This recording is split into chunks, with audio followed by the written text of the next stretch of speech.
Welcome back to our channel. இன்றைக்கி நம்ம சேனலில் 7th ஸ்டாண்டர்ட் தேர்ட் டேர்ம் இயல் 1 இருக்கக்கூடிய முதல் பாடமான கவிதை பிழை என்னன்னு சொல்லிட்டு நம்ம பார்க்கலாம்.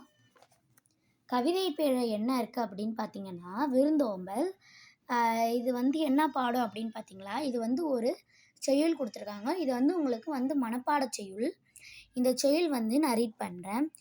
மாறியொன்று இன்றி வரந்திருந்த காலத்தும் பாரி மடமகள் பான்மகற்கு நீர் உலையுள் பொன் திறந்து கொண்டு புகாவாக நல்கினால் ஒன்றுரா முன்றிலோ இல். முன்னுரை அறையனார். இந்த பாடலை எழுதியவர் முன்னுரை அறையனார். இந்த பாடலோட இந்த பகுதியோட நூல்வெளி பார்க்கலாம். நூல்வெளி பார்த்தீங்கன்னா, பழமொழி 400 நூலோட ஆசிரியர் முன்னுரை அறையனார் சொல்கிறாங்க. அவர் கிபி 4ஆம் நூற்றாண்டை சேர்ந்தவர்னு சொல்லப்படுது. பழமொழி 400 கடவுள் வாழ்த்து பாடல் மூலம் இவர் சமண சமயத்தை சேர்ந்தவர் என அறிய முடிகிறது சொல்கிறாங்க.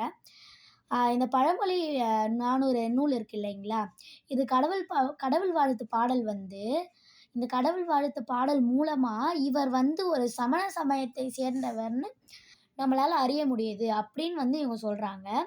இந்த பழமொழி 400 11 கீழ்கணக்கு நூல்களில் ஒன்றாக இது இருக்குது. இது 400 பாடல்கள் கொண்டதாக இருக்கிறதுனால இது பழமொழி 400 என்று அழைக்கப்படுகிறது.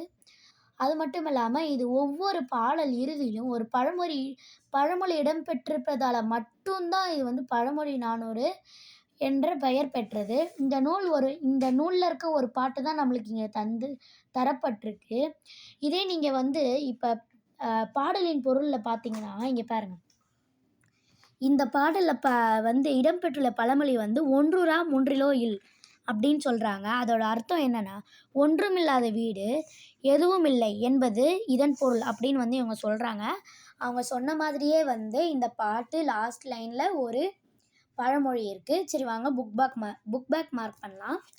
புக் பேக் சரியான விடையை தேர்ந்தெடுத்து எழுதுக கேட்டிருக்காங்க. மரம் வளர்த்தால் டேஷ் பெறலாம் கேட்டிருக்காங்க. மரம் வளர்த்தால் மாறி பெறலாம். நீருலையுள் என்னும் சொல்லை பிரித்து எழுத கிடைப்பது இ. நீர் கூட்டல் உலையில். மாறியொன்று என்பதனை சேர்த்து எழுத கிடைக்கும் சொல் மாறியொன்று ஆ. குருவினா பாரி மகளிரின் பெயர்களை எழுதுகன்னு கேட்டிருக்காங்க.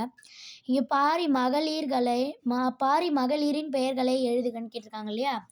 இந்த பெயர்களில் லையை அடிச்சுட்டு பெயர்கள்னு மாற்றிக்கோங்க. இதோட ஆன்சர் என்ன பார்க்கலாம். எப்படின்னா, பாரி மகளிரின் பெயர்கள். பாடலின் பொருள் பேஜ் நம்பர் 2 பாருங்கள். ஃபர்ஸ்ட் லைனில் அங்கவை சங்கவைன்னு இருக்கா, இதை மட்டும் மார்க் பண்ணிக்கோங்க. இதுதான் குருவினா ஃபர்ஸ்ட் ஒன் ஆன்சர். எப்படி நீங்கள் இதை எழுதணும் அப்படின்னா, பாரி மகளிரின் பெயர்கள் அங்கவை சங்கவை அப்படின்னு எழுதணும். இது பேஜ் நம்பர் 2ல் இருக்குது. நெக்ஸ்ட் கொஷின் என்னன்னு பார்த்தீங்கன்னா, பொருள் ஏதும் இல்லாத வீடுகளே இல்லை எவ்வாறு அப்படின்னு கேட்டிருக்காங்க. இதுவும் அதே பாடலின் பொருள் பேஜ் நம்பர் 2ல் தான் இருக்குது. வாங்க பார்க்கலாம். பாடலின் பொருள் செகண்ட் லைனில் பாரி மகளிர்னு ஸ்டார்ட் ஆகுது பார்த்தீங்களா, அந்த இடத்துல ஆரம்பித்து வீடு எதுவும் இல்லைன்னு இருக்குங்களா. எப்படின்னா, பாரி மகளிர் உலைநீரில் பொன்னிட்டு அவர்களுக்கு தந்தனர், அதனால் பொருள் ஏதும் இல்லாத வீடு எதுவும் இல்லை அப்படின்னு இருக்குல்ல. இதுவரை மார்க் பண்ணிக்கோங்க. இதான் குருவினாவோட செகண்ட் ஒன்று. இப்போ சிந்தனை வினா பார்க்கலாம். நான் சிந்தனை வினா புக்கில் இல்லை, நான் நோட்டில் எழுதியிருக்கேன். அதை காட்டுறேன் ஒரு நிமிஷம். சிந்தனை வினா கொஷின் என்னென்னு பார்த்தீங்கன்னா, தமிழர்களின் பிற பண்பாட்டு கூறுகளை எழுதுகன்னு கேட்டிருக்காங்க. இதோட ஆன்சர் நம்ம புக்கில் இல்லை. அது என்னன்னு பார்த்தீங்கன்னா, இங்கே நான் எழுதியிருக்கேன். இந்த ஆன்சர். அதோட ஆன்சர் என்னென்னா, வீரம், நட்பு, விருந்தோம்பல், ஈகை, குடை, கற்புடைமை. திருப்பி சொல்கிறேன், நல்லா கவனிங்க. வீரம், நட்பு, விருந்தோம்பல், ஈகை, கொடை, கற்புடைமை. அவ்வளோதான் ஃப்ரெண்ட்ஸ். இந்த லெசனோட புக் பேக் ஆன்சர் முடிஞ்சிருச்சு.